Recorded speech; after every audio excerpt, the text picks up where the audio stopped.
يا أيها الذين آمنوا اتقوا الله وذروا ما بقي من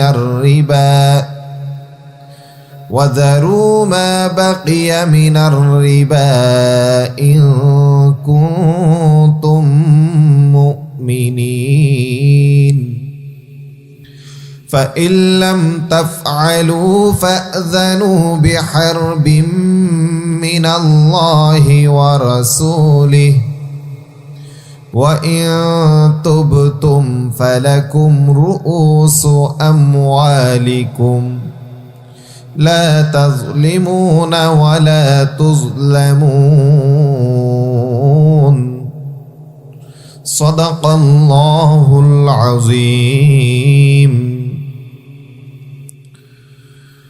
عن أبي هريرة رضي الله تعالى عنه قال قال رسول الله صلى الله عليه وسلم الربا 70 حوبا أيسرها أن ينكح الرجل أمه أو كما قال عليه الصلاة والسلام. وقال تعالى في شان حبيبه إن الله وملائكته يصلون على النبي يا أيها الذين آمنوا صلوا عليه وسلموا تسليما.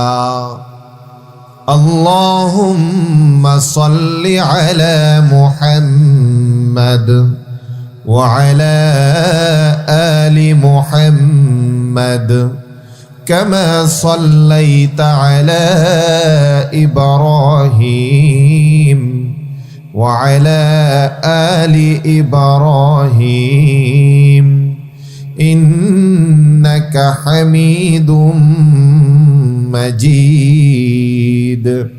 জোরে সুরে মোহাব্বতের সঙ্গে প্রাণের চেয়ে প্রিয় মুহাম্মদুর রাসূলুল্লাহ সাল্লাল্লাহু আলাইহি ওয়াসাল্লামের উপরে দুরূদ পড়তে থাকি। হাদিস শরীফের ভেতরে অনেকগুলো দুরূদ শরীফ আছে।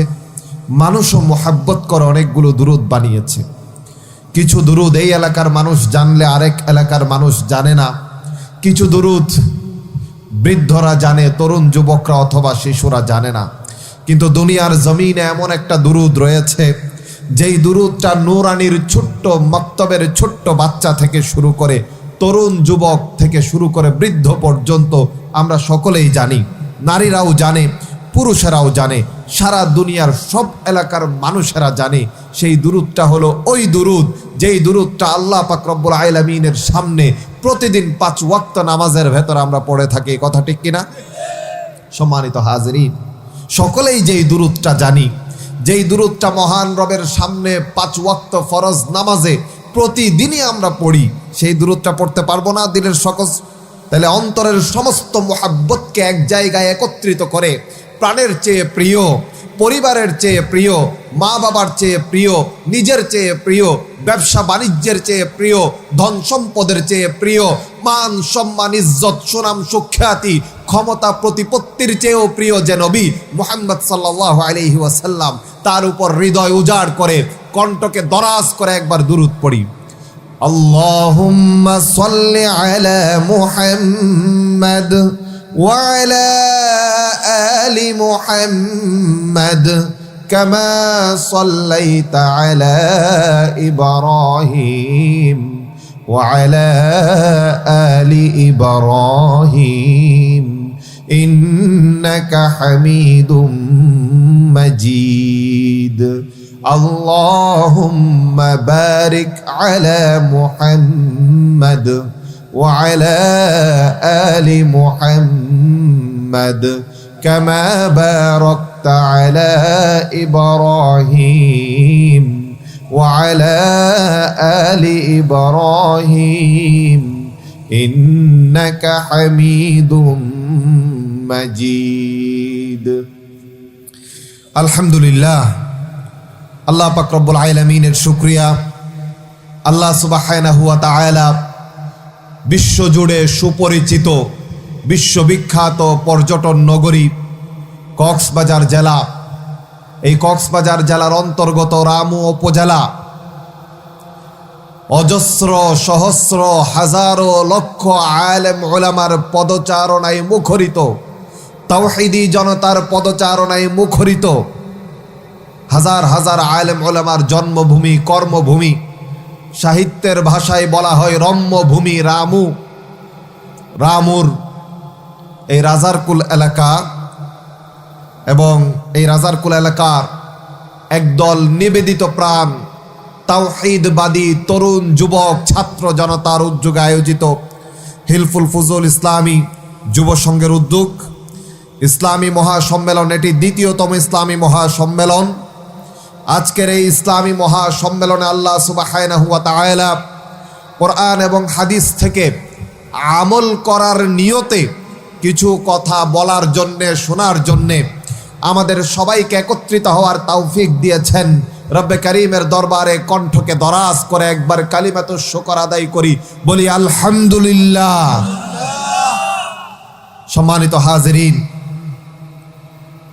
আজকে আপনাদের এই মুবারক মজলিস, রহমত দিয়ে ঘেরা, বরকত দিয়ে পরিপূর্ণ এই কোরআনী প্যান্ডেলের মুহতারম সভাপতি, আমার শ্রদ্ধেয় বড় ভাই মুহতারম মাওলানা হাফেজ আহমদ সাহেব, আল্লাহ সুবহানাহু ওয়া তাআলা তার হায়াতে বরকত দান করুন, আমিন। আমার পাশে আরো আলেম ওলামারা উপবিষ্ট আছেন, সকলের নাম আমি জানি না। আমার আগে অত্যন্ত গুরুত্বপূর্ণ তাকরীর পেশ করেছেন, জীবন ঘনিষ্ঠ তাকরীর, স্বামী এবং স্ত্রীর ভেতরে কোন ধরনের সম্পর্ক হওয়া উচিত, দিন পালনের ক্ষেত্রে একে অপরকে কিভাবে সহযোগিতা করবেন, ইসলামী শরিয়া মোতাবেক কিভাবে দাম্পত্য জীবন যাপন করবেন, এ বিষয় নিয়ে বিস্তারিত খুলে খুলে খুব সুন্দর বয়ান করেছেন, সহজ বুদ্ধ ভাষায়, যে ভাষায় সকলেই বুঝবেন এমন বয়ান পেশ করে গেছেন হাজার হাজার আলেম ওলামার উস্তাদ এবং দক্ষিণ চট্টলার ঐতিহ্যবাহী দ্বীনি শিক্ষা প্রতিষ্ঠান সাতকানিয়া সমদিয়া মাদ্রাসার সম্মানিত সিনিয়র মুহাদ্দিস, কক্সবাজারের ঐতিহ্যবাহী লাইট হাউস জামে মসজিদের সম্মানিত খতিব, আমার শ্রদ্ধাস্পদ উস্তাদ সমতুল্য বড় ভাই মুহতারাম হযরত মাওলানা জসিমউদ্দিন মিসবাহ সাহেব দামাত বরকাতুহুমুল আলিয়া।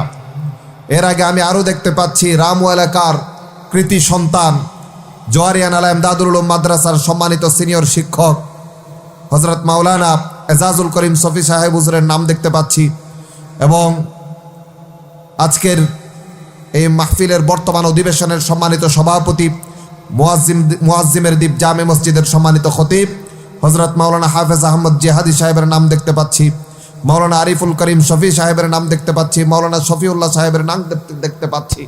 আরও যারা যারা এই মুবারক মজলিসে বিভিন্ন অধিবেশনে কথা বলেছেন, দিল খুলে সকলের জন্য দোয়া করছি, আল্লাহ পাক রব্বুল আলামিনের সকলের ইলমে, আমলে, হায়াতে, রিজিকে, জবানে, বয়ানে, শুহরতে, নিসবতে সর্বত্র বরকত নাজিল করুন, আমিন।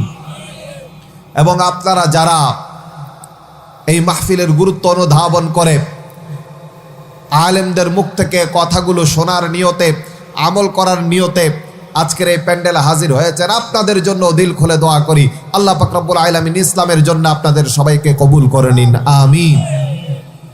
এখনো পর্যন্ত যে সমস্ত ভাইয়েরা আমাদের এত সুন্দর করে তৈরি করা কোরআনী প্যান্ডেলে হাজির হতে পারেননি, কিন্তু হাজির হওয়ার জন্য ইচ্ছা রাখেন, নানা রকম দুনিয়াবি ব্যস্ততায় লিপ্ত হয়ে আছেন, তাদের জন্য দোয়া করি, আল্লাহ আমাদের সেই তরুণ যুবক ভাইদেরকে, আমাদের চাচা মুরব্বীদেরকে আমাদের প্যান্ডেলে আসার বসার তৌফিক দান করুন, আমিন। আবার যে সমস্ত ভাইদের কোনো প্রয়োজনীয় কাজ নাই, অহেতুক অপ্রয়োজনীয় কাজে গল্প কথা আড্ডায় লিপ্ত আছেন, মেহেরবানি করে আপনাদের কাছে অনুরোধ, এত সুন্দর কোরআনী আয়োজন, এটি তো আপনাদের জন্যেই, আপনারাও আমাদের এই কোরআনী প্যান্ডেলে হাজির হয়ে যান। পাশাপাশি আরেকটি কথা উল্লেখ করি, আমাদের সমাজে এক ধরনের ব্যায়াম রয়েছে, আমরা না বুঝে অনেকেই ব্যায়ামে আক্রান্ত। আমরা অনেকেই মনে করি আমি তো চায়ের দোকানে বসে বসে মাহফিলের আওয়াজ শুনতে পাচ্ছি, আমি তো ঘরের ভেতর বসে বসে মাহফিলের আওয়াজ শুনতে পাচ্ছি, আমি তো বিছানায় শুয়ে শুয়ে কিংবা ক্যারাম বোর্ড খেলার বোর্ডের চারপাশে দাঁড়ায়া দাঁড়ায়া গল্প গুজব করতে করতে আমি মাহফিলের আওয়াজ শুনতে পাচ্ছি, তো আমার প্যান্ডেলে যাওয়ার দরকার কি? আছে কি নাই? এই ধরনের এক শ্রেণীর আছেন আমাদের ভাইয়েরা, এরা বুঝে না, এরা এইরকম চিন্তা ভাবনা মাথায় আনে, প্যান্ডেলে যাওয়ার দরকার না, এখান থেকে দাঁড়ায় দাঁড়ায় শুনবো, আমার কাজও চলবে, মাহফিলের কাজও চলবে। আমি আপনাদের সামনে একটা উদাহরণ পেশ করতে চাই। আমার বেশিরভাগ মাহফিলে এই উদাহরণটা আমি সকলের সামনে তুলে ধরি। সেটি হলো, মনে করেন পাশের ঘরে আজকে আপনাকে দাওয়াত করা হয়েছে, পাশের ঘরে আপনাকে কি করেছে? দাওয়াত করেছে। তো ওদের রান্নাঘর আর আপনার বেডরুম দুটা পাশাপাশি আছে না, এরকম প্রতিবেশীর ঘর। ওই ঘরে দামি দামি খাবার রান্না করা হচ্ছে, কোরমা, পোলাও, বিরিয়ানি। আপনি আপনার রুমে শুয়ে আছেন, নাকের মধ্যে কোরমা, পোলাও, বিরিয়ানি সুঘ্রাণ এসে এসে কোথায় লাগতেছে? নাকে লাগতেছে। আপনি বিছানায় শুয়ে আছেন, সুঘ্রাণটা খুব ভালো লাগতেছে, খানার ঘ্রাণ ভালো লাগে না? এরকম কত কিছু তৈরি করতেছে, মিষ্টি, পায়েস, কোরমা, পোলাও, বিরিয়ানি তৈরি করতেছে, আপনার নাকেই সুঘ্রাণ লাগতেছে, আপনার খুব ভালো লাগতেছে, নাকও খুশি, এত সুন্দর ঘ্রাণ পায়া নাকও খুশি। একটা কথার জবাব দেন তো দেখি ভাইয়েরা, এইভাবে যদি বিছানায় শুয়ে থাকেন আপনার নাকও খুশি হবে, কিন্তু পেট ভরবে? খুব ভালো করে বুঝে বলবে। এত ভালো ভালো মজার মজার খাবারের সুঘ্রাণ নাকে আসে, নাক খুব খুশি, কিন্তু পেট কি ভরবে? পেট যদি ভরাইতে চাই ওই ঘরের দস্তরখানায় গিয়া বসতে হবে, কথা ঠিক কিনা? যদি দস্তরখানায় না বসে বিছানায় শুয়া শুয়া শুধু ঘ্রাণ নিতে থাকেন, নাক খুশি হবে, পেট ভরবে না। কথা বুঝাইতে পারলাম?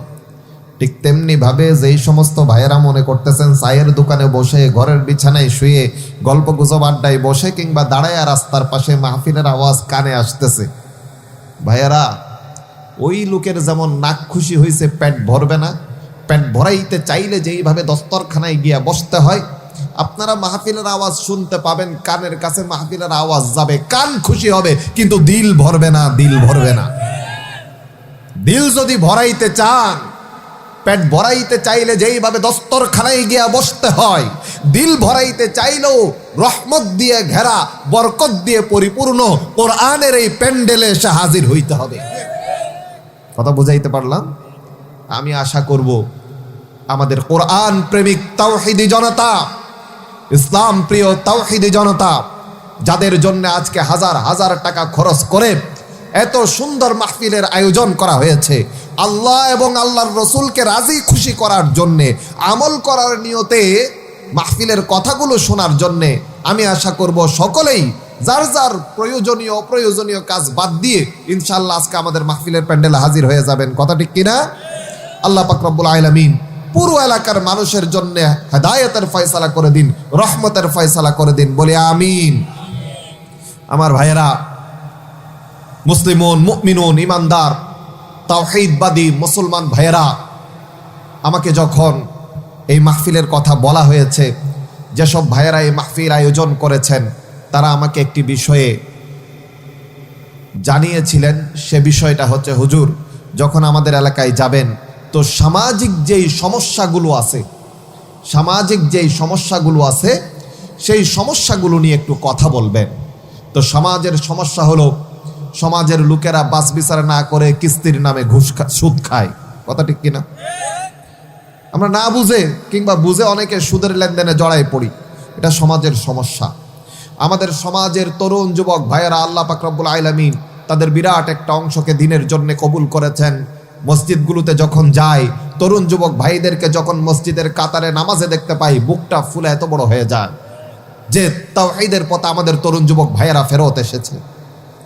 আবার ওই তরুণ যুবক ভাইদের একটা অংশ যারা আমাদেরই ভাই, আমাদেরই সন্তান, তারা যখন শয়তানের ধোঁকা কিংবা ফাঁদে পড়ে মাদকদ্রব্য সেবন করে, নানা রকমের মাদকে আসক্ত হয়ে যায়, স্বাভাবিক জীবন যাপন থেকে বিচ্যুত হয়ে যায়, তাদের কষ্ট দেখলে বুকের ভেতর আফসোস লাগে।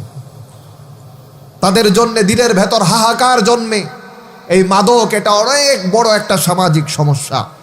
সুদের সমস্যা অনেক বড় একটা সামাজিক সমস্যা।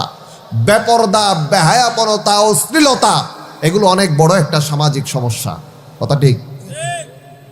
যেহেতু আমার পূর্বে মোহতারাম হযরত মাওলানা মিসবাহ জসিমউদ্দিন মিসবাহ সাহেব উস্তাজুল আসাতিজা, তিনি অন্তত নারীদের নিয়ে সুন্দর নসিহত করেছেন। আমি স্বল্প সময়ে কথা বলবো। প্রথমে আমাদের সমাজে চলমান একটা বড় সমস্যা সুদ নিয়ে কথা শুরু করব। এরপর সময় হলে আমি ইনশাআল্লাহ মাদকের ব্যাপারে কথা বলবো।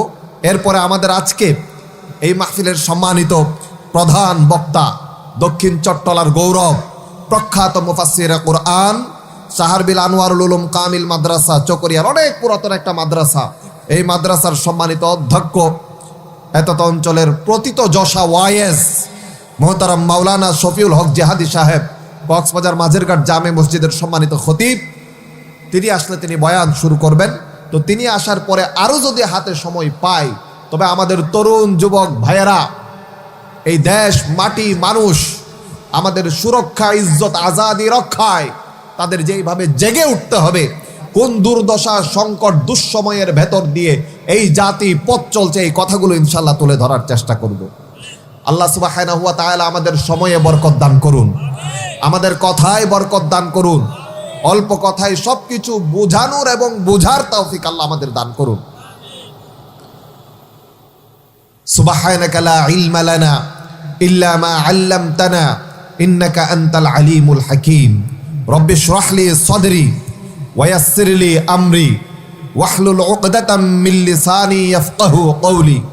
রব্বি ইয়াসসির ওয়া লা তুআসসির ওয়া তাম্মিম বিল খাইর। আল্লাহুম্মা রব্বি জিদনি ইলমান নাফিআ। আল্লাহুম্মা সাল্লি ওয়া সাল্লিম আলা আবদিকা ওয়া রাসূলিকা মুহাম্মদ ওয়া আলা আলিহি ওয়া আসহাবিহি আজমাইন। সম্মানিত হাজরিন, সময় যেহেতু স্বল্প, বিষয় যেহেতু বেশি, এজন্য আমি মূল কথা যেগুলো আছে, শিরোনাম যেগুলো আছে, সেগুলো বলে বলে সামনের দিকে যাওয়ার চেষ্টা করব। আপনাদেরকে অনুরোধ জানাবো, যতক্ষণ প্যান্ডেলের ভেতরে আছেন, 1 নাম্বার আমি কথা বলছি, আমার জন্য দোয়া করবেন মনে মনে। 2 নাম্বারে কথাগুলো একটু মনোযোগ দিয়ে শোনার চেষ্টা করবেন ইনশাআল্লাহ। রাজি আছি তো? সম্মানিত হাজরিন, আমরা প্রথমে সুদ নিয়ে কথা বলতে চেয়েছিলাম, মনে আছে?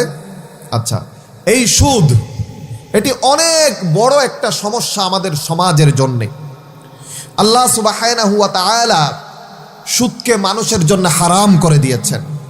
কারণ সুদ হচ্ছে এই সমাজে দরিদ্র জনগোষ্ঠীকে শোষণ করার এত বড় একটা হাতিয়ার, অস্ত্র, যেই অস্ত্র ব্যবহার করলে সম্পদ লুবি, দুনিয়া লুবি যারা ধনী ব্যক্তি আছে, সম্পদওয়ালা ব্যক্তি আছে, সম্পত্তিওয়ালা ব্যক্তি আছে, এরা আরো বেশি সম্পদওয়ালা, সম্পত্তিওয়ালা হয়।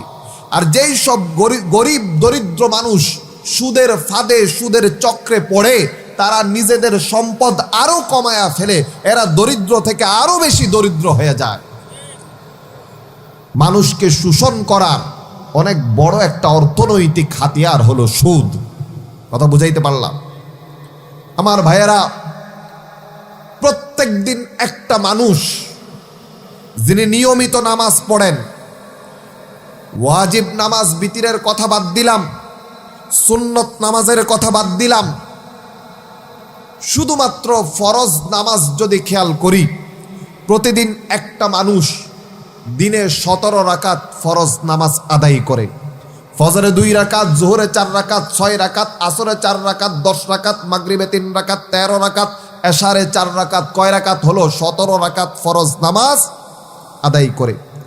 এই 17 রাকাত ফরজ নামাজে প্রতিদিন একজন মানুষ 17 বার, বছরে 6205 বার। একজন মানুষ যদি 50 বছর লাগাতার নামাজ আদায় করে, 3,10,250 বার সূরা ফাতিহা আদায় করে। কথা বুঝাইতে পারলাম? এই লক্ষ লক্ষ বার সূরা ফাতিহা যারা পড়ে, 5 ওয়াক্ত নামাজ যারা আদায় করে, তারা কি ভালো মানুষ নাকি খারাপ মানুষ বলেন তো? উম্মতে মুসলিমা হলো সারা দুনিয়ার মানুষের ভেতরে সবচেয়ে উত্তম মানুষ। কোরআন মাজিদ বলে, কুনতুম খায়রা উম্মাতিন উখরিজাত লিন্নাস। সার্টিফিকেট কে দিয়েছেন? আল্লাহ পাক দিয়েছেন। কুনতুম খায়রা উম্মাহ, তোমাদের চেয়ে উত্তম কোনো উম্মত নাই, কারণ তোমরা পেয়েছো খাতামুন নবিয়্যিন। মা কানা মুহাম্মাদুন আবা আহাদিম মির রিজালিকুম ওয়ালাকিন রাসূলুল্লাহ ওয়া খাতামান নবিয়্যিন। খাতামান নবিয়্যিন মুহাম্মাদের উম্মত তোমরা, তোমাদের চেয়ে উত্তম কোন উম্মত দুনিয়ার জমিনে নাই। এই উম্মতের ভেতরে সবচেয়ে উত্তম মানুষ হলো তারা যারা 5 ওয়াক্ত নামাজ আদায় করে। এই উত্তম মানুষগুলো প্রতিদিন দিনে 17 বার, বছরে 6205 বার, 50 বছর নামাজ পড়লে 3,10,250 বার প্রত্যেক রাকাতে একটা বদদুয়া করে সূরা ফাতিহার ভেতরে। কথা বুঝাইতে পারছি? সিরাতাল্লাযীনা আন'আমতা আলাইহিম, আয়াত পড়ি কি পড়ি না? আল্লাহর কাছে দোয়া করে, ইহদিনাস সিরাতাল মুস্তাকিম,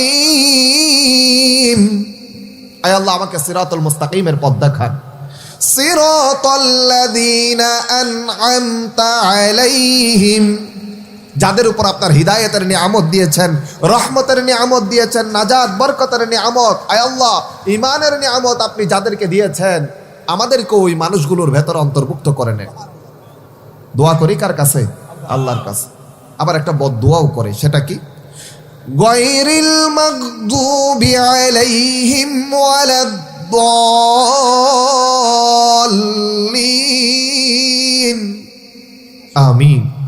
আয় আল্লাহ, যাদের উপর গজব, নিয়ামত নাই, কি আছে? আপনার গজব আছে। যারা পথ ভ্রষ্ট হয়ে গেছে, সিরাতুল মুস্তাকিমের উপর অটল অটুট নাই, আমাদেরকে তাদের মতো বানাইয়েন না। এ দোয়া কার কাছে করি? প্রায় সকল তাফসীর কারক মুফাসসিররা একমত।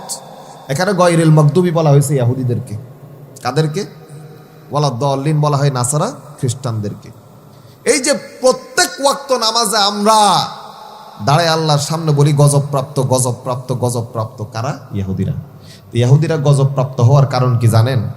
অনেকগুলো কারণ আছে। এর ভেতরে গুরুত্বপূর্ণ ইম্পর্টেন্ট 2টা কারণ। First one is that, 1 number হলো এইটা, তারা তাদের নবীদেরকে হত্যা করেছে, নাউজুবিল্লাহ। কাদেরকে হত্যা করেছে? নবীদেরকে।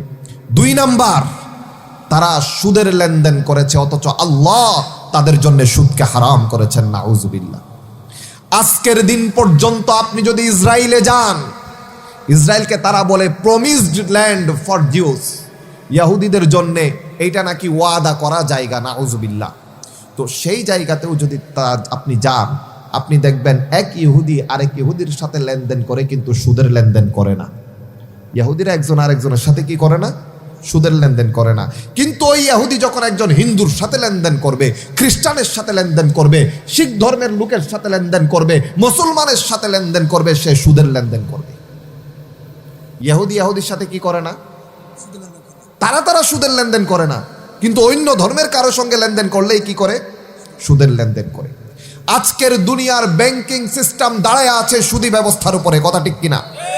এই ব্যাংকিং সিস্টেমকে সারা দুনিয়ায় চালু করার মাধ্যমে আন্তর্জাতিকভাবে সুদকে গ্রহণযোগ্যতা দিতে এবং স্বীকৃতি দিতে পেছনে যারা কলকাঠি নেড়েছে, আজকের দিন পর্যন্ত সুদ ভিত্তিক অর্থনৈতিক ব্যবস্থা আল্লাহর বিরুদ্ধে বিদ্রোহ করে আল্লাহর জমিনে যারা টিকিয়ে রেখেছে এবং এই সুদ ভিত্তিক অর্থনৈতিক ব্যবস্থার প্রচার প্রসার বিস্তারে যারা সর্বস্ব বিনিয়োগ করেছে, তারা হচ্ছে 1 নম্বরে ইহুদি। গায়রিল মাগদুবি আলাইহিম।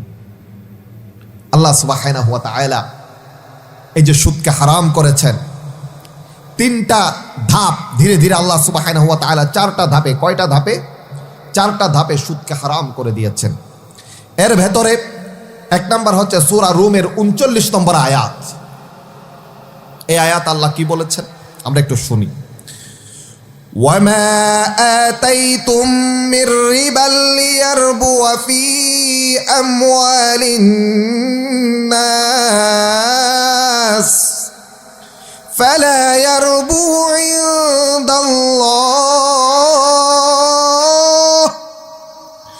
وما آتيتم من زكاة تريدون وجه الله فأولئك هم المضعفون আল্লাহ সুবহানাহু ওয়া তাআলা বলছেন ওয়ামা আতাইতুম মির রিবা লিয়ারবু ফি আমওয়ালিন নাস, সুদে লেনদেন করে মানুষেরা এক অপরকে ধার দেয়। হ্যাঁ, আচ্ছা, একটা কথা তো মনে হয় বলা হয় না যে সুদ কারে বলে, অনেকে তো এটা আবার বুঝেন না, তাই না? আচ্ছা, সংক্ষেপে বলি, সুদের এই যে এখানে কমপ্লেক্স যে সংজ্ঞা দেয়া আছে, আমি এগুলো নোট করেছি আমার খুতবার কাছে, কিন্তু আজকে এখানে আপনাদেরকে জানাচ্ছি, সুযোগ পেয়েছি। এগুলো অনেক পেঁচানো ঘোরানো, একদম সোজা সহজ কথাই যদি বলতে যাই, একজন আরেকজনের টাকা দিছে, কি দিছে? টাকা দিছে। এটা ব্যবসার কারণে হোক, অথবা এটা হয়েছে ধার উধারের কারণে হয়েছে, ঋণের কারণে। আপনি যদি বলেন ভাই তোমারে টাকা দিছি, লাভ হোক লস হোক, ব্যবসায় লাভ হোক অথবা লস হোক, অথবা তোমাকে টাকা ধার দিলাম, তো এই টাকা যতদিন আমাকে ফেরত দাও নাই, মূল টাকা ঠিক থাকবে, মূল টাকার উপরে মাসে এত টাকা অতিরিক্ত দিতে হবে। কথা বুঝবেন, মাসে এত টাকা অতিরিক্ত দিতে হবে। এই যে মাসে বলে আপনি একটা টাইম নির্ধারণ করে দিলেন, কথা ঠিক আছে? এক নম্বরে কি করছেন? একটা মূল টাকা দিয়েছেন এক নম্বরে। দুই নম্বরে ওই মূল টাকার উপর একটা টাইম নির্ধারণ করে দিলেন প্রতি মাসে। আবার একটা টাকা নির্ধারণ করে দিলেন প্রতি মাসে 10 টাকা এক্সট্রা দিতে হবে, শতে 10%। 100তে কত? 10%, মানে 1000 টাকা দিলে 1100 টাকা। 1000 টাকা দিলে প্রতি মাসে 100 টাকা আপনাকে কি করতে হবে? এক্সট্রা দিতে হবে। এই যে টাকা নির্ধারণ করে দেওয়া, সময় নির্ধারণ করে দেওয়া মূল টাকার উপরে। ব্যবসার জন্য টাকা খাটাবেন, কিন্তু লাভ লোকসান মেনে নিতে হবে। কথা বুঝিয়েন। আপনি আরেকজনকে বললেন ভাই আমি আপনার টাকা দিব, আপনি শ্রম দিবেন, দুইজনে মিলে ব্যবসা করব। ব্যবসা হইলে লাভ লোকসান দুইটাই কি করতে হবে? বহন করতে হবে। কিন্তু আপনি যদি বলেন লাভ হোক লোকসান হোক কত কিছু জানি না, 5 লাখ টাকা দিলাম, প্রতি মাসে আমাকে লাখে 10,000 টাকা করে, 5 লাখ টাকায় 50,000 টাকা লাভ দিতে হবে, করে কি করে না এই লেনদেন? হ্যাঁ, সুদ হয়ে যাবে। কারণ আপনি টাকাও নির্ধারণ করে দিয়েছেন, সময়ও নির্ধারণ করে দিয়েছেন, কিসের উপরে? মূল টাকার উপরে। কর্জে হাসানা, সওয়াবের কাজ দিবেন, জায়েজ আছে। ব্যবসা বাণিজ্য করবেন, লাভ লোকসানের ভিত্তিতে জায়েজ আছে। কিন্তু এর উপরে যদি এক্সট্রা কিছু খাইতে চান, এক্সট্রা কিছু কামাইতে চান, সেটা হয়ে যাবে সুদ। বুঝাইতে পারলাম? সংক্ষেপে বুঝছেন সবাই? আচ্ছা, এইবার আসেন, আল্লাহ সুবহানাহু ওয়া তাআলা এই আয়াতে বলতেছেন ওমা আতাইতুম মির রিবা লিয়ারবু ফি আমওয়ালিন নাস, মানুষের সম্পদ বৃদ্ধি পাবে বলে ধারণা করে তোমরা যে সুদ দাও, এটা তোমাদের দৃষ্টিতে হয়তো সুদ বাড়ে, তোমরা মনে করতেছো, আল্লাহর খাতায় বাড়ে না, আল্লাহর খাতায় কমে যায়। আল্লাহর খাতায় বাড়ে কাদের সম্পদ? আল্লাহ সুবহানাহু ওয়া তাআলা বলছেন ওয়ামা আতাইতুম মিন যাকাতিন তুরিদুনা ওয়াজহাল্লাহ, যারা আল্লাহর সন্তুষ্টির জন্য যাকাত দেয়, আল্লাহ তাদের সম্পদ বৃদ্ধি করে দেন। কথা বুঝাইতে পারলাম? এবং দুনিয়া আখিরাতে তারাই সত্যিকার অর্থে সম্পদশালী। এটা হচ্ছে সুদ সম্পর্কে আল্লাহ পাক রব্বুল আলামিন কি করেছেন? প্রথম মুসলমানদেরকে সচেতন করেছেন। এই আয়াতের মাধ্যমে মুসলমানেরা বুঝতে পারলো আল্লাহ সুবহানাহু ওয়া তাআলা সুদের লেনদেন পছন্দ করেন না। কথা বুঝাইতে পারলাম? সাহাবায়ে কেরাম যখন এই আয়াত শুনলেন, তারা বুঝে গেলেন যে আল্লাহ কি পছন্দ করেন না? সুদ পছন্দ করেন না। তাইলে আমাদেরও সুদ কি করতে হবে? ছাড়তে হবে। এক নম্বর গেল। এবার দ্বিতীয় ধাপ, আল্লাহ পাক রব্বুল আলামিন সূরা নিসা 161 নম্বর আয়াত, ওই যে একটু আগে ইহুদিদের কথা বললাম না, ওই ইহুদিদেরকে সামনে রেখে আল্লাহ পাক রব্বুল আলামিন একটা আয়াত নাজিল করলেন। আল্লাহ কেন ইহুদিদের উপর নারাজ, এই কথাটাই আয়াত আল্লাহ উল্লেখ করলেন। আয়াতটা তিলাওয়াত করে শোনাই। আল্লাহ সুবহানাহু ওয়া তাআলা বলেন ফাবিযুলমিন মিনাল্লাযীনা হাদু হাররামনা আলাইহিম তাইয়্যিবাত উহিল্লাত লাহুম ওয়া বিসাদ্দিহিম আন সাবিলিল্লাহি কাসীরা। এই যে আয়াত, এই আয়াত আল্লাহ পাক রব্বুল আলামিন কয়েকটা কারণ বলেছেন, এইখানে 2টা কারণ বলেছেন। এরপর 3 নম্বরে বলছেন ওয়া আখযিহিমুর রিবা ওয়া ক্বাদ নুহু আনহু ওয়া আকলিহিম আমওয়ালান নাসি বিল বাতিল ওয়া আ'তাদনা লিল কাফিরিনা মিনহুম আযাবান আলীমা। একটা আয়াত, এই আয়াত আল্লাহ সুবহানাহু ওয়া তাআলা ইহুদিদের উপর তাদের অপকর্মের কারণে যা কিছু হালাল ছিল, ফাবিদুলমিন মিনাল্লাহ, এরা সুদ গ্রহণ করে, ওয়া আকলিহিম আমওয়ালান নাস বিল বাতিল, অন্যায়ভাবে মানুষের সম্পদ এরা কি করে? গ্রাস করে। তাইলে পরের হক অন্যায়ভাবে নষ্ট করা, আল্লাহর রাস্তায় বাধা দেওয়া, মানুষের উপরে জুলুম করা আর সুদের লেনদেন করা, এগুলো আল্লাহর গজবের কারণ। কিসের কারণ? আল্লাহর গজবের কারণ। আল্লাহ পাক রব্বুল আলামিন ইহুদি জাতিকে অভিশপ্ত করেছেন, তারা মানুষের উপর জুলুম করত, অন্যায়ভাবে মানুষের সম্পদ ভক্ষণ করত, দখল করত, হক্কুল ইবাদের তোয়াক্কা করত না, মানুষের অধিকার, ইজ্জত, সম্মান, নিরাপত্তার তোয়াক্কা করত না। কথা বুঝাইতে পারলাম? আল্লাহর রাস্তা থেকে মানুষকে বাধা দিত, এমন এমন পরিবেশ তৈরি করত, মানুষ আল্লাহর ইবাদত করতে পারত না। আজকের দিনেও কিন্তু আছে এগুলো। এরপর হচ্ছে সুদের লেনদেন করত। ইহুদিদের উপর যখন সুদের লেনদেনের কারণে আল্লাহ নারাজ, আযাব গজব দিয়েছে, এই কথা জানলো। প্রথম আয়াতে সাহাবায়ে কেরাম জেনেছেন আল্লাহ সুদ পছন্দ করেন না। দ্বিতীয় আয়াতে জেনেছেন সুদী লেনদেন করলে ইহুদিদের মতো আযাব গজব পাইতে হবে। সাহাবায়ে কেরাম কি করলেন? সুদ থেকে সরে গেলেন, মোটা অঙ্কে সরে গেলেন। এরপর 3 নাম্বার ধাপ, এবার সুদকে সরাসরি নিষিদ্ধ করার প্রক্রিয়া। সুদের ব্যাপারে সামাজিক গণ সচেতনতা তৈরি করে সুদের ব্যাপারে সামাজিক ঘৃণা তৈরি করলেন আল্লাহ। আগে প্রথমে সুদের ব্যাপারে একটা ঘৃণা তৈরি করা হলো, যে আল্লাহ তো সুদ পছন্দ করেন না, এটা জানায় দেওয়া হলো। এরপরে সুদ আযাব গজবের কারণ জানায় দেওয়া হলো। তো সমাজের ভেতরে সুদের বিরুদ্ধে একটা সচেতনতা তৈরি হলো, সুদের বিরুদ্ধে একটা ঘৃণা তৈরি হয়ে গেল। এরপর আল্লাহ পাক বলেন এই মানুষগুলো এখন কি হয়ে গেছে? সুদ না খাওয়ার জন্য, সুদের লেনদেন না করার জন্য রেডি হয়ে গেছে। কথা ঠিক কিনা? এখন আল্লাহ সুবহানাহু ওয়া তাআলা সুদকে 2 ধাপে নিষিদ্ধ করলেন। কয় ধাপে? 2 ধাপে। প্রথম ধাপ, আল্লাহ সুবহানাহু ওয়া তাআলা সূরা আলে ইমরানের 130 নম্বর আয়াতের ভেতর দিয়ে প্রথম ধাপে প্রাইমারি পর্যায়ে সুদকে এইভাবে নিষিদ্ধ করলেন।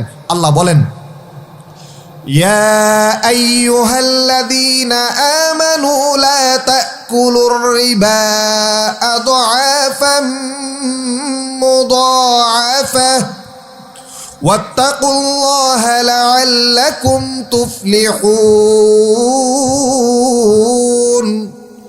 ওয়াত্তাকুন নারাল্লাতী উইদ্দাত লিল কাফিরিন।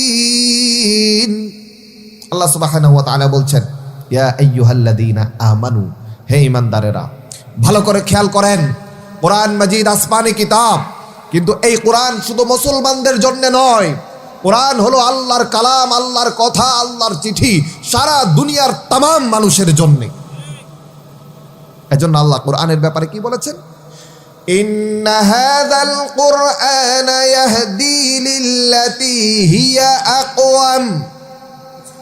কোরআন হচ্ছে মানুষকে সহজ সরল সত্য পথ দেখানোর সবচেয়ে সহজ রাস্তা। যেটা আছে সেটা কে দেখায়? কোরআন দেখায়। হুদাল লিন্নাস। আল্লাহ সুবহানাহু ওয়া তাআলা বলছেন, কদিন পরে রমজান মাস আসবে। রমজানের কথা বললে আমাদের সুখে ভাসে কি? রোজা, ইফতারি, সেহেরি, এতেকাফ, লাইলাতুল কদর, ঈদুল ফিতর, ঈদের জামা, এগুলি তো আমাদের সুখে ভাসে, তাই না? কিন্তু আল্লাহ যখন কোরআনে রমজানের সঙ্গে আমাদের পরিচয় করিয়ে দিচ্ছেন, খুব ভালো করে বুঝবেন, আল্লাহ এগুলো একটার কথাও বললেন না। পুরা কোরআন মাজিদে আল্লাহ রমজানের নাম একবার নিয়েছেন। কয়বার? একবার। ওই একবার আল্লাহ আমাদেরকে রমজানের সঙ্গে পরিচয় করিয়ে দিচ্ছেন কিভাবে? আল্লাহু আকবার। শাহরু রমাদানাল্লাযী উনজিলা ফীহিল কুরআন হুদাল লিন্নাস ওয়া বাইয়িনাতিম মিনাল হুদা ওয়াল ফুরকান। আল্লাহ রমাদানের পরিচয় করাচ্ছেন আমাদের সঙ্গে। শাহরু রমাদান, রমাদান হলো সেই মাস, আল্লাযী উনজিলা ফীহিল কুরআন, যেই মাসে আমি কোরআন নাজিল করেছি। সুবহানাল্লাহ। তাহলে আল্লাহ আমাদেরকে রমাদান মাসের সঙ্গে পরিচয় করিয়ে দিয়েছেন রোজা দিয়ে নাকি কোরআন দিয়ে? বলেন তো দেখি। আমার ভাইয়েরা, আল্লাহ বলেন রমাদান মাস হলো সেই মাস যে মাসে আমি কোরআন নাজিল করেছি। হুদাল লিন্নাস, এ কোরআন হলো মানুষের জন্য হেদায়েত। কোরআন মানুষের জন্য কি? হেদায়েতের সবব কারণ। ওয়াবাইয়িনাতিম মিনাল হুদা ওয়াল ফুরকান, এ কোরআন হলো সত্য মিথ্যার পার্থক্যকারী, হেদায়েতের দলিল। তাইলে হুদাল লিন্নাস, কোরআন কার জন্য? সারা দুনিয়ার মানুষের জন্য। আচ্ছা, এবার বুঝি একটা কথা আপনাকে বলি। সৌদি আরব থেকে আগের কালে সিটি পাঠাইতো, দেখছেন তো ওই সিটি যখন পাঠাইতো, ওই সিটি একটা খামের ভিতরে কয়েকটা সিটি থাকতো, একটা চাচার জন্য, একটা জ্যাঠার জন্য, একটা বাপের জন্য, একটা মায়ের জন্য। ওইগুলোর ভিতরে আবার আরেকটা আলাদা প্যাকেট একটা সিটি পাঠাইতো, এটা বউয়ের জন্য।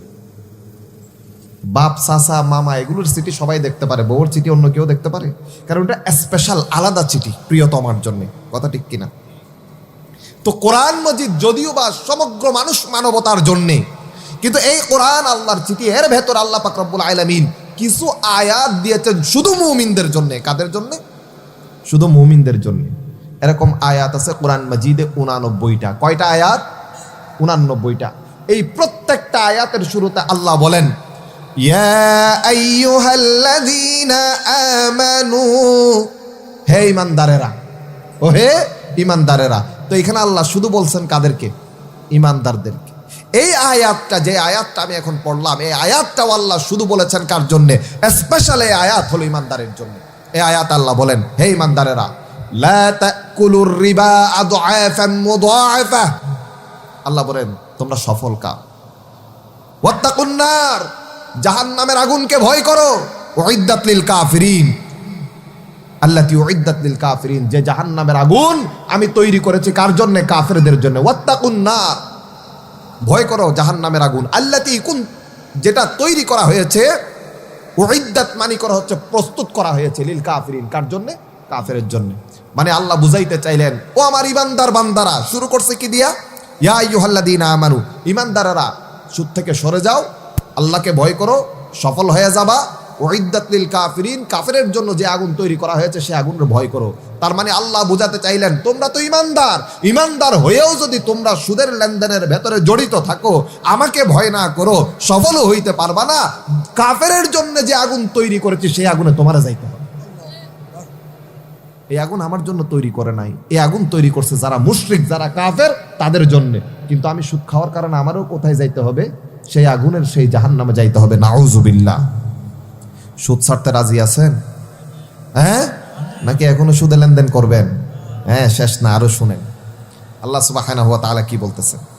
এরপরে একেবারে চূড়ান্ত রূপের রেড সিগন্যাল এখন পেরেক মারি দেওয়া হলো সূরাতুল বাকারা 278 এবং 279 নম্বর আয়াতে সুদ পরিষ্কার হারাম করে দেওয়া হয়েছে। আল্লাহ বলেন, শুনেন আল্লাহর কথা। ইয়া আইয়ুহাল্লাযীনা আমানু ইত্তাকুল্লাহা ওয়া যারু মা বাকিয়া মিনার রিবা ইন কুনতুম মুমিনিন। আল্লাহ বলেন, ইয়া আইয়ুহাল্লাযীনা আমানু, ও ঈমানদাররা, ইত্তাকুল্লাহ, আল্লাহকে ভয় করো। কাকে ভয় করো? ওয়া যারু মা বাকিয়া মিনার রিবা, যারা লেনদেন করেছো, যত সুদের লেনদেন আছে আজকে থেকে, যার যতটুকু সুদের লেনদেন এখন থেকে ছেড়ে দাও। সুবহানাল্লাহ। এখন থেকে কি করবা? সুদের লেনদেন পরিষ্কার করে ছেড়ে দিবা, আর সুদের লেনদেন করবে না। ওয়াদারু মা বাকিয়া মিনার রিবা, যা আছে বাকি সুদের লেনদেন ছেড়ে দাও। ইন কুনতুম মুমিনিন, যদি কি হয়ে থাকো? মুমিন হয়ে থাকো। অর্থাৎ তুমি যদি সুদের লেনদেন করা অব্যাহত রাখো এগুলো শোনার পরেও, তাহলে তুমি মুমিনের কাতারে থাকবা না। কথা বুঝাইতে পারছি? রাসূল করিম সাল্লাল্লাহু আলাইহি ওয়াসাল্লাম হাদিস বয়ান করেছেন, বর্ণনা করেছেন। এই হাদিসের ভেতরে আছে, আল্লাহু আকবার, লাআনা রাসূলুল্লাহ সাল্লাল্লাহু আলাইহি ওয়াসাল্লাম আকিলার রিবা ওয়া মুকিলাহু ওয়া কাতিবাহু ওয়া শাহিদাইহি ক্বালাহুম সাওয়া। লাআনা রাসূলুল্লাহ, রহমতের নবী লাআনত করেছেন। কে লাআনত করেছেন? রাসূলুল্লাহ লাআনত করেছেন, যিনি রহমতের নবী, যাকে তায়েফবাসীরা মারতে মারতে, পাগল বলে মারতে মারতে রক্তাক্ত করে দেওয়ার পরেও শরীরের রক্ত ঝরে জুতা ভর্তি হয়ে গেছে। ফেরেশতারা আসি বলতেছে, ইয়া রাসূলুল্লাহ, হুকুম দেন, 2 পাহাড় চাপা দিয়ে এগুলোরে মারিয়া ফেলি। আল্লাহ রাসূল বলেন, না না না, এরা আজকে আমাকে কষ্ট দিচ্ছে, হতে পারে এখান থেকে একদল লোক উঠবে যারা ঈমানের পরীক্ষায় উত্তীর্ণ হয়ে যাবে, তাদের পরবর্তী প্রজন্ম। এত বড় রহমতের নবী, ওয়ামা আরসালনাকা ইল্লা রাহমাতাল লিল আলামিন, বিশ্ব জগতের জন্য আল্লাহ যাকে রহমত বানায়া পাঠাইছেন।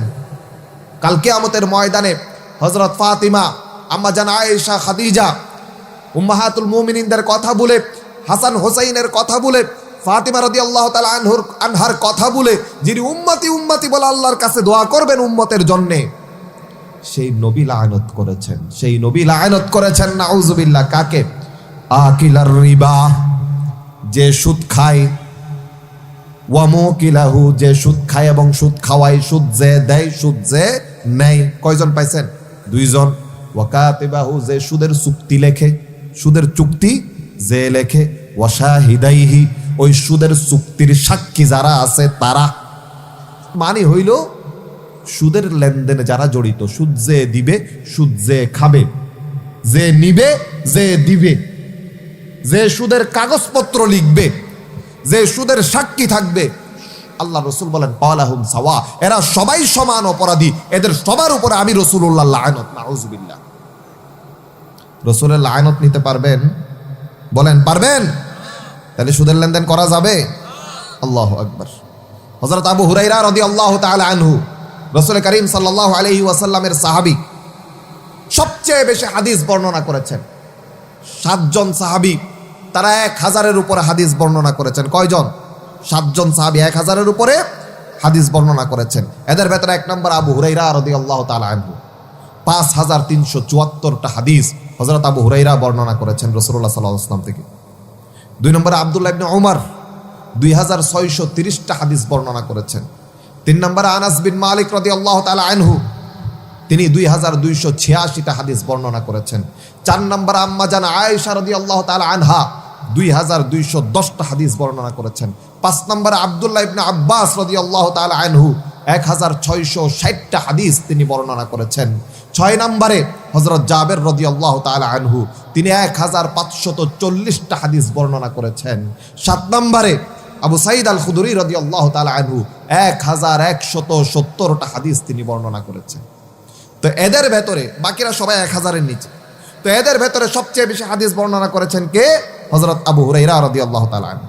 তো তিনি একটা হাদিস বর্ণনা করেছেন। তিনি বলছেন, রাসূল করিম সাল্লাল্লাহু আলাইহি ওয়াসাল্লাম বলছেন, আর রিবা 70 হুবা, সুদের 70টা বড় বড় গুনাহ আছে। কয়টা গুনাহ? কথা বুঝে থাকলে কথা বলেন। সুদের বড় বড় গুনাহ কয়টা? 70টা গুনাহ। এই 70টা গুনাহকে যদি পাশাপাশি দাঁড় করানো হয়, একটা একটু লম্বা, আরেকটু ছোট, আরেকটু ছোট, আরেকটু ছোট, এইভাবে যদি বাইসিরিয়াল 70টা গুনাহকে আপনি দাঁড় করান, সবার শেষে সবচেয়ে ছোট, সবচেয়ে হালকা, সবচেয়ে পাতলা যেই গুনাহটা আছে, বুঝিয়েন কথা, বড় গুনার কথা বলে নাই, এই 70টা গুনাহের ভিতরে সবচেয়ে যেটা হালকা পাতলা ছোট্ট গুনাহ, ওই গুনাহটা কত বড় জানেন? সবচেয়ে ছোট গুনাহটা রাসূল করিম সাল্লাল্লাহু আলাইহি ওয়াসাল্লাম বলছেন, আইসারুহা, সবচেয়ে 70টা গুনার ভেতরে সবচেয়ে ছোট্ট সহজ গুনাহ হলো আইয়ান কি আর রাজুলু উম্মাহু, কোন ব্যক্তি তার মাকে বিয়ে করবে এবং মায়ের সঙ্গে নাজায়েজ কাজ করবে। নাউযুবিল্লাহ। এগুলো কল্পনাও করা যায়? কোন মানুষ এটা কল্পনা করতে পারে এই নিকৃষ্ট কাজের কথা? অথচ রাসূলুল্লাহ বলছেন এটা সবচেয়ে ছোট্ট গুনাহ, যে কোনো ব্যক্তি তার মাকে শাদী করলো, মায়ের সাথে নাপাক নাজায়েজ কাজ করলো, এটা যেই পরিমাণ গুনাহ হবে, সুদের 70টা গুনাহের ভেতরে সবচেয়ে ছোট্ট গুনাহ হলো এই গুনাহটা। নাউযুবিল্লাহ। অহরহ আমরা সুদ খাই না, কিস্তি নিতেছি না, আল্লাহ মাফ করুন, জাতি বুঝে না। আমার ভাইয়েরা, সবকিছু তো জানলেন, অজানা কিছু আছে আর সুদের ব্যাপারে? হ্যাঁ, এবার আল্লাহর কথা শুনেন। আল্লাহ বলতেছেন, তোমরা যদি মুমিন হও সুদ ছাড়ি দাও, আর যদি সুদ না ছাড়ো, তাহলে এবার শুনেন আল্লাহর কথা। আল্লাহ সুবহানাহু ওয়া তাআলা বলেন সূরা বাকারার 279 নম্বর আয়াতে, فَإِن لَّمْ تَفْعَلُوا فَأْذَنُوا بِحَرْبٍ مِّنَ اللَّهِ وَرَسُولِهِ وَإِن تُبْتُمْ فَلَكُمْ رُءُوسُ أَمْوَالِكُمْ لَا تُظْلَمُونَ আল্লাহ সুবহানাহু ওয়া তাআলা এই আয়াতে জুলুমের যে কথা বলেছেন সেটা হচ্ছে লা তাজলিমুনা ওয়া লা তুজলামুন। এই আয়াতটার ভেতরে একটা কথা খেয়াল করেন। প্রথমবার আল্লাহ বলেছেন সুদ কি করো? ছেড়ে দাও, যদি মুমিন হয়ে থাকো। ইয়া আইয়ুহাল্লাযীনা আমানুত্তাকুল্লাহ ওয়া যারু মা বাকিয়া মিনার রিবা, সুদকে কি করো? ছেড়ে দাও। ইন কুনতুম মুমিনিন, যদি মুমিন হয়ে থাকো। রাসূলুল্লাহর হাদিস, কোরআনের আয়াত সবকিছু জানার পরে যদি দুনিয়ার কোনো মানুষ নিজেকে মুমিন দাবি করে, এরপরে ফা ইল্লাম তাফআলু, যদি সুদ না ছাড়ে, এবার আল্লাহ সুবহানাহু ওয়া তাআলা বলেন, ও দুনিয়ার মুমিন দাবিদার ব্যক্তি যে সুদ ছাড়ছো না, এত কিছু জানার পরে ফাদানু বিহারবিম মিনাল্লাহি ওয়া রাসূলি, আল্লাহ আর আল্লাহর রাসূলের তরফ থেকে যুদ্ধের ঘোষণা শুনে নাও। আল্লাহ আর আল্লাহর রাসূলের সঙ্গে যুদ্ধ করার জন্য তৈরি হয়ে যাও। নাউযুবিল্লাহ। নামাজ ছাড়ি দেন, গুনাহ আছে। নামাজ ছেড়ে দেওয়াই গুনাহ আছে কি নাই? কিন্তু নামাজ যেই ব্যক্তি ছেড়ে দিয়েছে, আল্লাহ কোথাও বলেন নাই সে আল্লাহ আল্লাহ রসুলের সঙ্গে যুদ্ধ করছে, ও তো নিজের ক্ষতি করতেছে। যাকাত যেই ব্যক্তি ছাড়লো, রোজা যেই ব্যক্তি ছাড়লো, সে গুনাহ করতেছে। কিন্তু নামাজ ছাড়নেওয়ালা, রোজা ছাড়নেওয়ালা, যাকাত ছাড়নেওয়ালার ব্যাপারে আল্লাহ এই কথা বলেন নাই ওই লোক আমার আর আমার রসুলের সাথে যুদ্ধ করতেছে, এই কথা তাদের ব্যাপারে বলেন নাই। কিন্তু যে সুদ খাইলো, যে সুদ দিল, যে সুদের চুক্তি লেখলো, যে সুদের সাক্ষী হইল, আল্লাহ বলেন, রসুল্লাহ না, আল্লাহ বলছেন ওই ব্যক্তি আমি আর আমার রসুলের সঙ্গে যুদ্ধে লিপ্ত হয়ে গেল। নাউজুবিল্লাহ। যুদ্ধের এলান কে দিয়েছেন তার বিরুদ্ধে? আল্লাহ দিয়েছেন। আমার ভাইয়েরা, কত বড় কথা! আমি আপনি বড় আশেকে রসুল। জিলাপি খাওয়ায় আমাদের আগে কেউ নাই, যশনের জুলুসে আমাদের আগে কেউ নাই, বিরিয়ানি পাকানোতে আমাদের আগে কেউ নাই, ফাতিয়ার দিন গরুগোস্ত কেনার ক্ষেত্রে আমার আগে কেউ থাকতে পারবে না। কোমরে গামছা বাঁধি খাই, আছে না? আমরা বড় ফার্স্ট ক্লাস মুসলমান, কিন্তু আবার সুদ খাই। বলে আমার সে আশেকে রসুল কে আছে? আপনি যখনই সুদ খাওয়া শুরু করলেন, আপনি আবু বকর রাদিয়াল্লাহু তাআলা আনহুর দলে আর নাই, আপনি আবু জেহেলের দলে চলে গিয়েছে। আপনি যে সুদ খান, নিজেকে দাবি করেন আমি নবীর উম্মত বলে, আপনি হয়ে গেছেন ফিরআউনের উম্মত। আল্লাহর সঙ্গে যুদ্ধ করেছে ফিরআউন। আপনি সুদ খান, নিজেকে আশেকে রসুল বলে দাবি করেন, আপনি হয়ে গেছেন আশেকে নমরুদ, কারণ আল্লাহর সঙ্গে যুদ্ধ করেছে নমরুদ। হুজুর কথা ঠিক আছে? যারা সুদ খায় তারা আল্লাহর রসুলের দলে নাই, আবু বকরের দলে নাই, তারা আবু জেহেলের দলে চলে গেছে, নমরুদের দলে চলে গেছে, তারা ফিরআউনের দলে চলে গেছে। কারণ আল্লাহই বলছেন যুদ্ধের জন্য প্রস্তুতি নাও, যুদ্ধ করো। সুদ খাওয়া যাবে? যারা সুদ খায় মনে রাখবেন আল্লাহ সুবহানাহু ওয়া তাআলা আমাদেরকে মাফ করুন। আজকালকার আপনারা দেখবেন সুদ ভিত্তিক ক্ষুদ্র ঋণ দেওয়ার নাম করে বলে অল্প অল্প টাকা নাও, কিছু কিছু সুদ দিবা, অর্থনৈতিক অবস্থার উন্নতি হবে। বলে কি বলে না? যে ক্ষুদ্র ঋণের মাধ্যমে অর্থনৈতিক অবস্থা উন্নতি করে দেশকে দারিদ্র থেকে বের করে আনবে, সবাইকে বড় লোক বানাই ফেলবে। আপনাদের ভাষায় তোয়াঙ্গর বলে না, আমাদের ভাষায় কি বলে? তোয়াঙ্গর বানাবে। হ্যাঁ, সুদ দিয়া। এর চাইতে ইন্টারন্যাশনাল ক্লাসের বাটপারি আর হইতে পারে না। সুদ দিয়া যদি দুনিয়ার জমিনে দরিদ্রতা যাইতো, কোনোদিনও যাবে না। কেন জানেন? সুদ এইটা একটা ব্যবসা। সুদ এইটা কি? ব্যবসা। তো ব্যবসা এটা করবে কার সাথে? দারিদ্রতা হইল এই ব্যবসার পণ্য।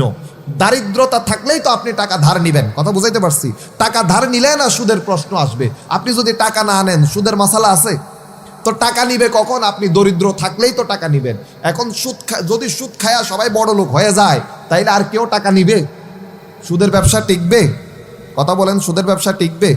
তাইলে বোঝা যায় যারা সুদি লেনদেন করে এরা চায় না কোনোদিনও দুনিয়া থেকে দারিদ্রতা চলে যাক, গরিব মানুষ চলে যাক, এটা তারা চায় না। বরং এই সুদের এমন একটা সিস্টেম তারা চালু করেছে, এই সুদের মাধ্যমে দুনিয়ায় যাতে গরিবী হালত জারি থাকে। কারণ গরিবী থাকলে না আপনি টাকা নিবেন, সুদ দিবেন। আপনি বড় লোক হয়ে গেলে তারা সুদ কে দিবে? সে সুদ কোত্থেকে খাবে? আপনার গরিবী অবস্থাকে সে ব্যবসার পণ্য বানাইছে।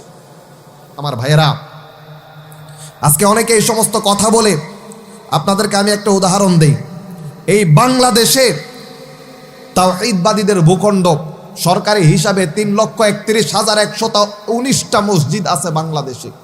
আমার হিসাবে 4 লক্ষের উপরে মসজিদ। প্রতিদিন 5 বার আজান হইলে 4 5 20 লক্ষ বার আজান তাওহীদবাদীদের এই ভূখণ্ড 56,000 বর্গমাইলের জায়নামাজ থেকে উচ্চারিত হয়। কথা ঠিক কিনা? এই ভূখণ্ডে সরকারি দেওয়া রিপোর্ট অনুযায়ী 2022 সালের রিপোর্ট, আজকে থেকে 2 বছর আগে, দেশে 881টা এরকম প্রতিষ্ঠান আছে যারা ক্ষুদ্র ঋণ দেয়, সুদে টাকা দেয়। এগুলো রেজিস্ট্রেশন প্রাপ্তগুলো বলতেছি। এলাকায় এলাকায় যেগুলো সমিতি আছে সুদে টাকা দেয়, এগুলো না, যেগুলো সরকার থেকে রেজিস্ট্রেশন নিয়েছে। এর ভেতরে 747টা প্রতিষ্ঠান তাদের 22,000 শাখার মাধ্যমে, কয় হাজার? 22,000 শাখা দেশের বিভিন্ন জায়গায় স্থাপন করে 3,52,00,000 ফ্যামিলিকে সুদের জালে আটকায়া ফেলছে। নাউজুবিল্লাহ। এখন হিসাব করেন, যদি 3,52,00,000 ফ্যামিলি সুদের জালে চলে আসে, এক ফ্যামিলিতে যদি গড়ে 3 জন করে মানুষ ধরেন, বাপ ছেলে, পুত মা, কয়জন? শুধু 3 জন ধরলাম।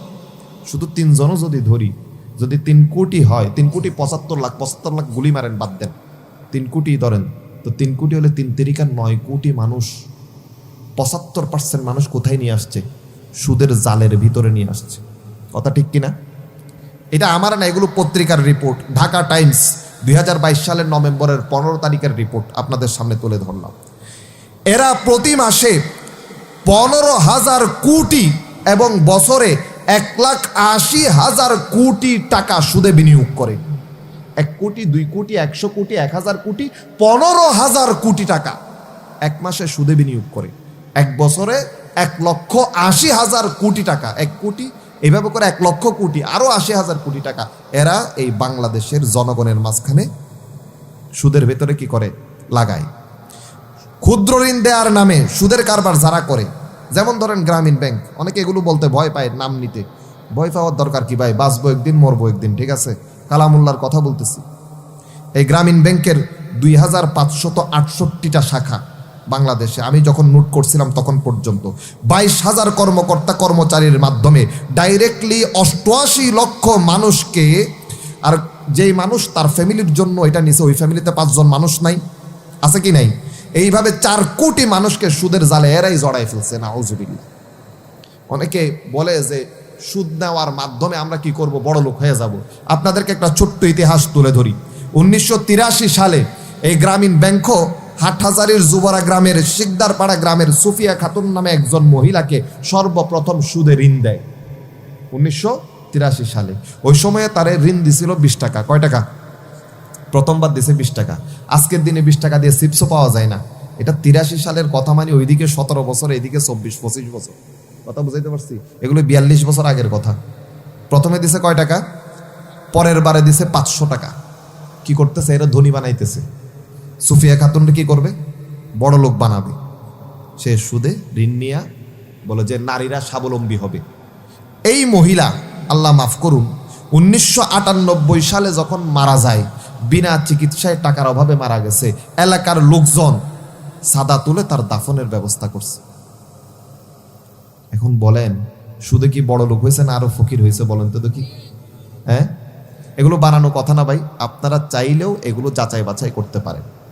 সম্মানিত হাজিরিন, এই সুদের পরিবর্তে তো হুজুর আমরা সুদ না খাইলে আমরা করব কি? কারণ আমাদের তো কারো কি নাই, টাকা পয়সা নাই। আমাদের তো টাকা পয়সা ধার নিতে হবে। গরিব মানুষ, টাকা তো ধার না দিয়ে উপায় নাই। তা এখন তো আমার সুদ ছাড়া টাকা ধার দেয় না, আমি কি করব? আমার ভাইয়েরা, প্লাসও আছে মাইনাসও আছে দুনিয়ায়, কথা ঠিক কিনা? আল্লাহ পাক রব্বুল আলামিন এই সুদী ব্যবস্থার পরিবর্তে জাকাত ভিত্তিক অর্থনৈতিক সিস্টেমকে দুনিয়ার জমিনে জারি করেছেন, যাতে মানুষ সুদমুক্ত জিন্দেগি যাপন করে। আমার কথা বুঝাইতে পারছি? সম্মানিত হাজিরিন, তো আল্লাহ সুবহানাহু ওয়া তাআলা কুরআনুল কারীমের 8টি মাক্কি সূরা, 22টি মাদানী সূরাতে, 30টা আয়াতে 32 বার যাকাত শব্দের উল্লেখ করেছেন। সুবহানাল্লাহি ওয়া বিহামদিহি। আলহামদুলিল্লাহ। সম্মানিত হাজিরিন, আমাদের আজকের এই কোরআনী আয়োজনের সম্মানিত প্রধান বক্তা, আমাদের দক্ষিণ চট্টলার গৌরব, প্রখ্যাত মুফাসসির শাহরবিল আনোয়ারুল উলুম কামিল মাদ্রাসার মুহতারাম অধ্যক্ষ, এবং পাশাপাশি আমাদের কক্সবাজার মাঝেরঘাট জামে মসজিদের সম্মানিত খতিব, এবং পুরো বাংলাদেশে ইতিমধ্যে দ্বীনের কথা বলে যিনি সুনাম সুখ্যাতি কুড়িয়েছেন, মানুষ তৃষ্ণার্ত হয়ে ওনার বয়ানের জন্য অপেক্ষা করে, মুহতারাম মাওলানা শফিউল হক জিহাদি সাহেব দামাত বারকাতুহুমুল আলিয়া। আল্লাহ পাক রব্বুল আলামিন তার হায়াতে, রিজিকে, জবানে, বয়ানে বরকত দান করুন, আমিন। তিনি এসে উপস্থিত হয়েছেন। তাহলে বয়ান আর দীর্ঘায়িত করার কোনো সুযোগ নাই। আর 5-7 মিনিটের মধ্যে ইনশাআল্লাহ আমি আমার কথা আপনাদেরকে শেষ করে দেবো ইনশাআল্লাহ, পারলে তারও আগে বলি। সম্মানিত হাজিরিন, তাইলে সুদী অর্থনৈতিক ব্যবস্থার বিরুদ্ধে আল্লাহ পাক রব্বুল আলামিন যেই প্রেসক্রিপশন দিয়েছেন, সেটা হচ্ছে জাকাত ভিত্তিক অর্থনৈতিক ব্যবস্থা। কথা বুঝাইতে পেরেছি? যদি জাকাত ভিত্তিক অর্থনৈতিক ব্যবস্থা সমাজে প্রতিষ্ঠিত হয়, তাহলে এই সমাজে একটা মানুষেরও সুদ নেওয়ার দরকার থাকবে না, একজন মানুষও ইনশাআল্লাহ আর দরিদ্র থাকবে না। এই বাংলাদেশে যদি যথাযথ জাকাত সিস্টেমকে এস্টাবলিশড করা হয়, এই যে এনজিওগুলোর কথা আমি বললাম, এই বাংলাদেশে কম করে হলেও বর্তমানে আমরা যেটা দেখতে পেয়েছি, হাজার হাজার এনজিও এই বাংলাদেশে 1,12,000-এর মতো এনজিও রেজিস্ট্রেশন করা হয়েছে। এই সমস্ত এনজিও আমরা উল্টা বিদেশে রপ্তানি করতে পারবো ইনশাআল্লাহ। আমার ভাইয়েরা, বাংলাদেশে এখন পর্যন্ত আমরা যেটা দেখতে পাচ্ছি, 2016 সালের মে মাসের 17 তারিখে সেন্টার ফর জাকাত ম্যানেজমেন্ট নামে একটা সংগঠন যারা জাকাত নিয়ে কাজ করে ঢাকা বঙ্গবন্ধু আন্তর্জাতিক সম্মেলন কেন্দ্রে 2 দিন ব্যাপী জাকাত মেলার আয়োজন করেছে। সেখানে তারা বলেছে বর্তমান বাংলাদেশে জাকাত যোগ্য সম্পদ হলো 10 লক্ষ কোটি টাকা। সুবহানাল্লাহি ওয়া বিহামদিহি। এবং 2016 সালে তাদের জরিপ অনুযায়ী তারা বলেছে 25,000 কোটি টাকার জাকাত আদায় করা সম্ভব বাংলাদেশ থেকে। আচ্ছা, এইবার আসেন, এরপরে 3 বছর পার হয়ে গেল। 2019 সালের মে মাসে জাকাত মেলা হয়েছে ঢাকার কৃষিবিদ ইনস্টিটিউটে। সেখানে পরিকল্পনা মন্ত্রী সেই সময়ের এম এ মান্নান সাহেব ছিল। গবেষকরা তারা বলেছেন বাংলাদেশে যথাযথ জাকাত ব্যবস্থাপনা হলে এই বাংলাদেশ থেকে বছরে 30,000 কোটি টাকার জাকাত আদায় করা সম্ভব। এটা তো এইখানে শুনলেন। এবার আমি নিজে যখন এই বিষয়টা নিয়ে আরেকটু পড়াশোনা করেছি, তখন আমি দেখতে পেয়েছি যে বাংলাদেশে আরেকজন প্রখ্যাত ব্যক্তি যিনি এই জাকাত ব্যবস্থা নিয়ে গবেষণা করেছেন, তো তিনি গবেষণার পরে তার একটা রেজাল্ট তিনি প্রকাশ করেছেন। তো এই রেজাল্টটা আমাদের হাতে আসার পরে আমরা দেখতে পেয়েছি মার্কিন যুক্তরাষ্ট্রের একজন প্রখ্যাত শিক্ষাবিদ, তো তিনি নিউ অর্লিন্স বিশ্ববিদ্যালয়ের একজন প্রফেসর। 2005 সালে তিনি একটা গবেষণাপত্র তৈরি করেছেন, অধ্যাপক ডক্টর কবির হাসান। তিনি রিপোর্ট দিয়েছেন 2001 সালে বাংলাদেশ থেকে 30,000 কোটি টাকার জাকাত সংগ্রহ করা সম্ভব ছিল। এবং 2021 সালে তিনি তার এই গবেষণাটাকে আবারও পুনরায় রিসার্চ করেন। এরপর তিনি রেজাল্ট দিয়েছেন যে বাংলাদেশে বর্তমান ব্যাংকের যেই ডাটা, ধনী ব্যক্তিদের যেই সম্পদ, এগুলো অ্যানালাইসিস করে দেখা যায় বাংলাদেশে 1 লক্ষ কোটি টাকার জাকাত আদায় করে নেওয়া সম্ভব। সুবহানাল্লাহি ওয়া বিহামদিহি।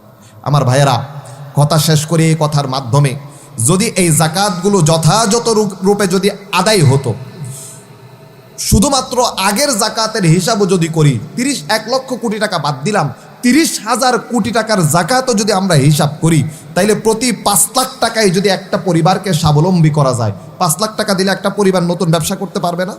সে কি আর জাকাত নেওয়ার দরকার থাকবে? একটা টমটম কিনলে, একটা সবজির দোকান দিলে সে নিজেই তার পরের বছর কি দিবে? জাকাত দিবে। 5 লাখ টাকায় যদি একটা পরিবারকে স্বাবলম্বী করা যায়, 1 বছরে 6 লক্ষ পরিবারকে স্বাবলম্বী করা যায়। কয় লক্ষ? 1 বছরের জাকাত দিয়া। তো 1 বছরে যদি 6 লক্ষ পরিবার স্বাবলম্বী হয়, এক পরিবারে 6 জন করে ধরলে বছরে 36 লক্ষ মানুষ কি হয়ে যাবে? জাকাতের আওতামুক্ত হয়ে যাবে।